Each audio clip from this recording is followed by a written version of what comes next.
Добрый день, Анна Александровна.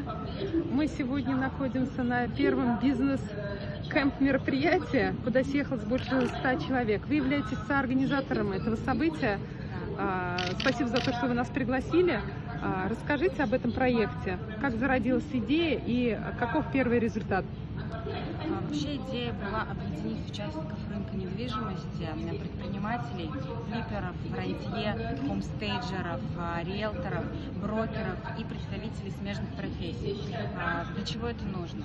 Так как многие из них зарабатывают на недвижимости, зарабатывают совершенно разные стратегии. Конкуренция растет, есть очень много различных трендов, чтобы мы все друг друга слышали, потому что у нас есть одна конечная общая цель – помочь друг другу. Мы все находимся в общих проектах, в общих кейсах, совместных сделках. Цель – повышать уровень просвещения, образованности в разных направлениях заработка на недвижимости или инвестиций и предоставить возможность аудитории.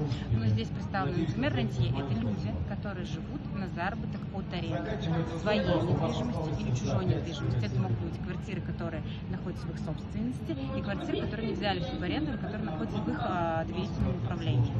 И цель, чтобы все игроки рынка могли слышать друг друга, помогать друг другу, обмениваться опытом.